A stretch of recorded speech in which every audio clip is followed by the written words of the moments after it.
Hi hello, कसे आहात सगळे? मस्त मजेत ना? आय होप तुम्ही सगळे मजेतच असणार. स्वागत आहे तुमचं आपल्या चॅनलवरती, ज्याचं नाव आहे आम्ही शेजारी. तर आपण व्हिडिओमध्ये पाहतच असाल तर मी नक्की काय करत आहे. तर रात्रीची एक चपाती आपली शिल्लक होती. म्हटलं चला असा चिवडा करून घ्यावं. चपातीचा चिवडा खूप भारी लागतो, टेस्टी पण लागतो. एकदा नक्की ट्राय करा. आणि बहुतेक जण करत पण असतील, परंतु मी म्हटलं की चला दाखवू आपण पण कसा करतो आपल्या पद्धतीनं.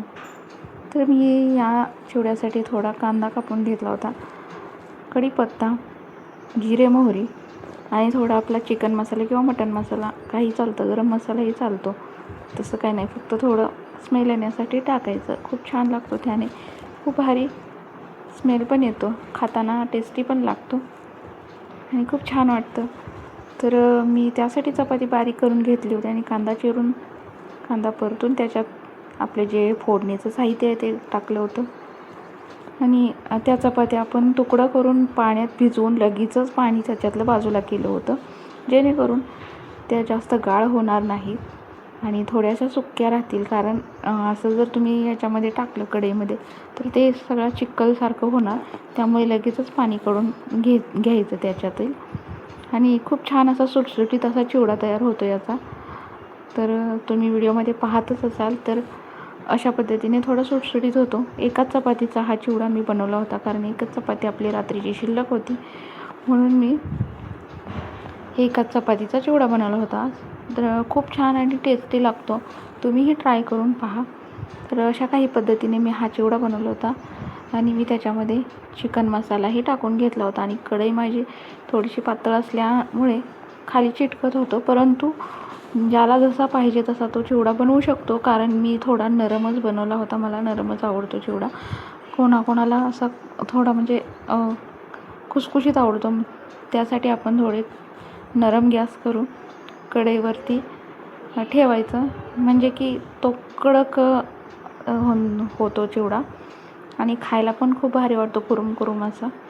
परंतु मला असाच थोडा नरम आवडतो, त्यामुळे मी जास्त गॅसवरती ठेवला नाही. तर माझी कढई थोडी पातळ असल्यामुळे तो चिटकत होता, म्हणून मी सतत त्याला ते चिटकलेले खरडून काढत होते. परंतु खूप टेस्टी आणि वास पण एवढा भारी येत होता ना, असं वाटत होतं म्हणजे असं हा शिळ्या चपातीचा चिवडाच नाही. आणि आपल्याला टेस्ट येण्यासाठी थोडं मीठही टाकून घेतलं होतं. कोणत्याही अन्नाला आपल्या मिठानंच चव येते, त्यामुळे मीठ हे आवश्यकच आहे आपल्या कुठल्याही पदार्थामध्ये. त्यामुळे मिठाचा हा इथे आपला भागच आहे. तर अशा पद्धतीने माझा आता हा चपातीचा चिवडा तयार होतो आहे. तर नक्की सांगा कसा वाटला हा चपातीचा चिवडा.